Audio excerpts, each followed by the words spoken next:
Kanchipuram వకుడా silks నాణ్యత మా ప్రాధాన్యత. మదీనాగూడ, మియాపూర్, హైదరాబాద్ లో త్వరలో శుభారంభం.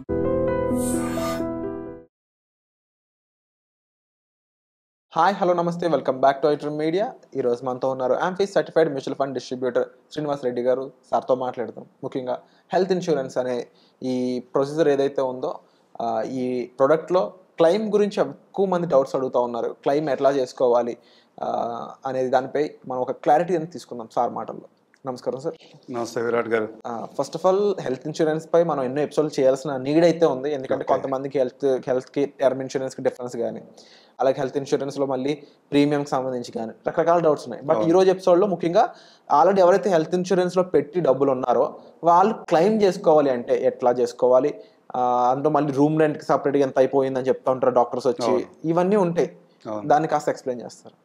బేసిక్గా విరాట్ గారు, హెల్త్ ఇన్సూరెన్స్లోకి వచ్చేవాటికి మీరు మార్కెట్లో వింటున్న బజ్ చాలా ఉంటుంది.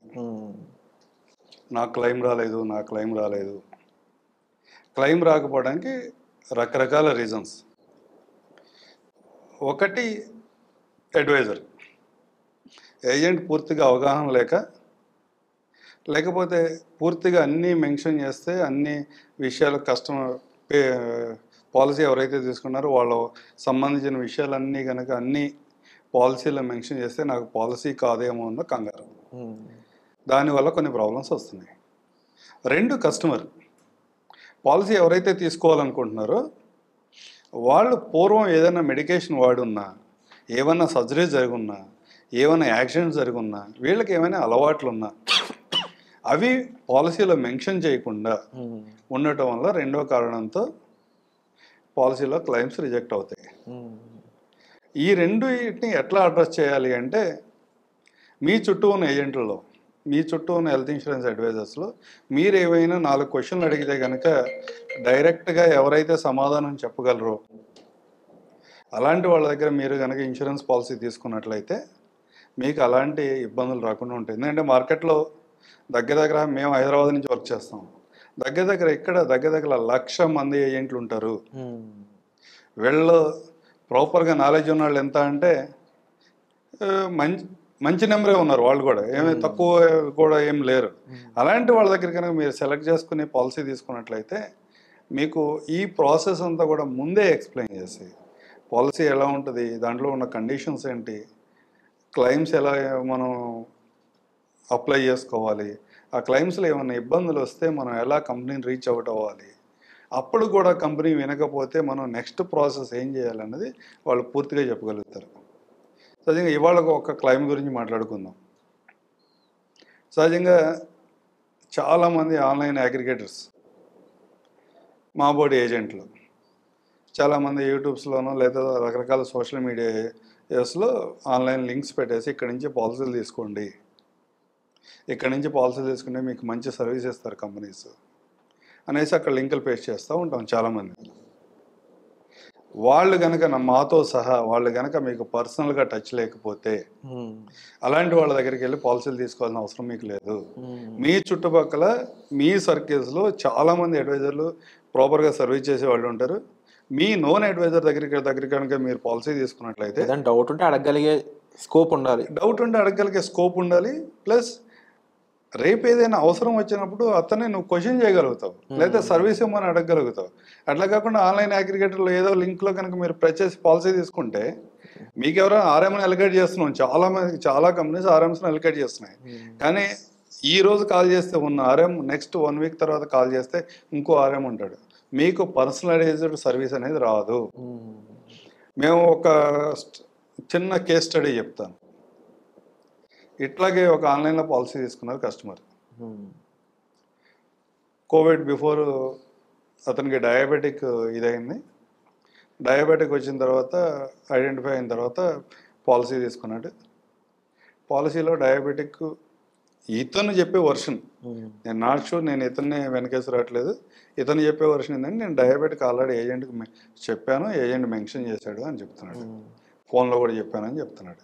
కానీ అతను పాలసీ కాపీ ఓపెన్ చేసి చెక్ చేసి చూస్తే ప్రీ ఎగ్జిస్టింగ్ డిసీజ్లు ఏమి కూడా మెన్షన్ అయ్యలేవు.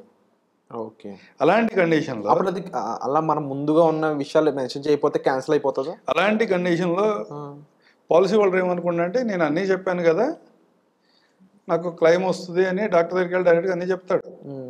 క్లెయిమ్ చేసుకుందాం, క్లెయిమ్ వస్తుంది అని కాన్ఫిడెన్స్తో ఉంటాడు. కానీ ఏమవుతుంది, ఆ పాలసీ కాపీ ఇన్సూరెన్స్ కంపెనీకి అప్లై చేసిన తర్వాత ఇన్సూరెన్స్ కంపెనీ పాలసీ కాపీని ఫస్ట్ కన్సల్టేషన్ పేపర్ డాక్టర్ గారి దగ్గరికి వెళ్ళినప్పుడు ఆయన హిస్టరీ రాస్తాడు కదా, ఈ రెండింటిని మ్యాచ్ చేసుకుంటాయి. ఈ రెండింటిని మ్యాచ్ చేసుకున్నప్పుడు ఆ రెండింటిలో కనుక మ్యాచ్ కాకపోతే, ఇన్ఫర్మేషన్ ప్రాపర్గా లేకపోతే మీ క్లెయిమ్స్ రిజెక్ట్ అవుతాయి. ఎవరైనా పాలసీ తీసుకోబోతున్నా కానీ మీ పాలసీ కాపీలో మీరు ఏవైతే ప్రీ ఎగ్జిస్టింగ్ కండిషన్స్ అని మెన్షన్ చేశారో అవన్నీ మీ పాలసీ కాపీలో మెన్షన్ అయి ఉన్నాయో లేదో చూసుకోండి. ఒకసారి మెన్షన్ కాకపోతే కనుక మళ్ళీ కంపెనీని అప్రోచ్ అయ్యి అవి యాడ్ చేయించుకోండి. అప్పుడు మాత్రమే మీకు క్లెయిమ్స్ రావడానికి ఆస్కారం ఉంటుంది.